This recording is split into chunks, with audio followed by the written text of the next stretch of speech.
Picture this. It's the height of World War II, a time when the skies over Europe were a deadly arena of roaring engines and flashing tracers. Our story centers on a legendary American fighter plane, the P-51 Mustang, specifically a B model with the serial number 4324825. Nicknamed Jerry, this bird was part of the 334th Fighter Squadron in the 4th Fighter Group of the United States Army Air Forces, based out of England and ready to tangle with the best the Luftwaffe could throw at them. On June 6, 1944, the fateful D-Day, when Allied forces stormed the beaches of Normandy, Second Lieutenant Thomas E. Fraser climbed into Jerry's cockpit for what should have been a routine bomber escort mission. High above northern France, Fraser and his squadron were shielding B-17 Flying Fortresses and B-24 Liberators as they pounded German targets. But fate had other plans. Midway through the sortie, Jerry's powerful Packard V-1653 engine, a beefed-up version of the British Rolls-Royce Merlin, sputtered and failed. Whether from enemy flak or a mechanical gremlin, no one knows for sure. But Fraser had no choice. He executed a forced landing near Cambrai, a strategic town in German-held territory close to the Belgian border. The plane touched down relatively intact, but Fraser himself was captured by German forces and spent the rest of the war as a prisoner of war. Thankfully, he survived to see peace. Now, here's where the tale takes a twist worthy of a spy thriller. The Germans, ever the opportunists, recognized the prize they'd snagged. The P-51 Mustang was the scourge of the Luftwaffe, with its blistering top speed of over 437 miles per hour at high altitude, exceptional range, thanks to drop tanks and razor-sharp maneuverability that outclassed many Axis fighters. This captured Mustang was whisked away to the Erprobungsstelle Rechlin, the Luftwaffe's top-secret testing center in Mecklenburg, Germany. There, skilled engineers dissected and repaired it, scavenging parts from other downed Mustangs to get that Merlin engine purring again. They pored over its aerodynamic secrets, the sleek laminar flow wings that sliced through the air with minimal drag, and even ran wind tunnel tests to understand why it dominated the skies.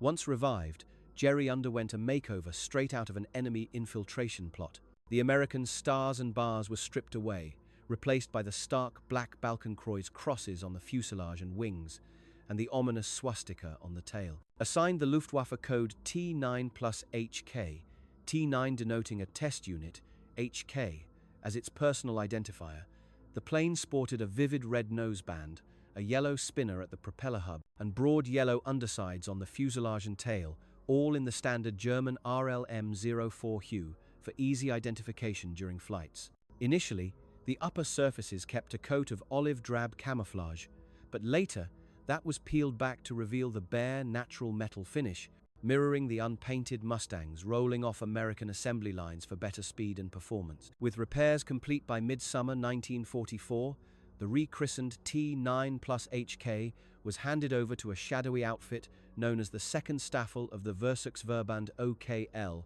better dubbed the Wanderzirkus Rosarius, or Rosarius's Traveling Circus. Led by the charismatic Hauptmann Eduard Ted Rosarius, this mobile unit specialized in flying captured Allied aircraft to train German pilots on how to counter them. Imagine the scene, this American thoroughbred, now in enemy colors, barnstorming across German airfields, engaging in mock dogfights with Focke-Wulf 190S and Messerschmitt 109S.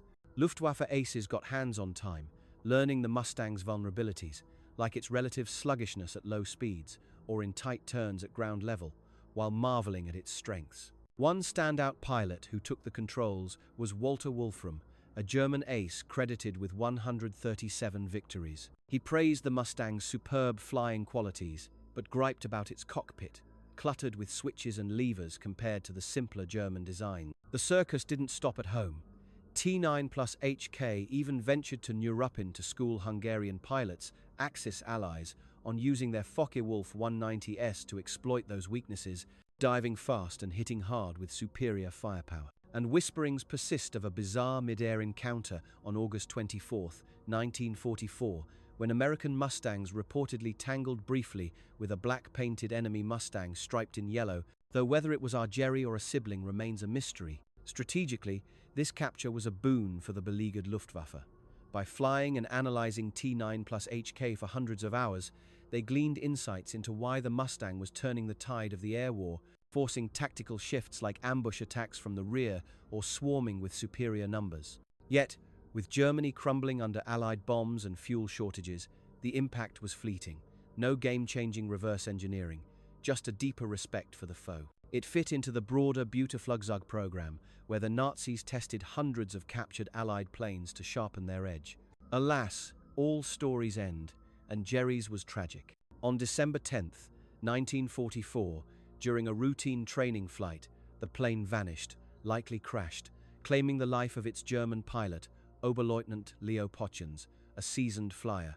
Some old accounts hint at an American recapture in May 1945, but deeper digs confirm the earlier loss, perhaps confused with another Mustang like T9 plus CK. Today, the saga of this captured Mustang endures as a riveting chapter in aviation lore. It's immortalized in books like Captured Eagles, recreated in historical videos, and modeled in exquisite detail by hobbyists.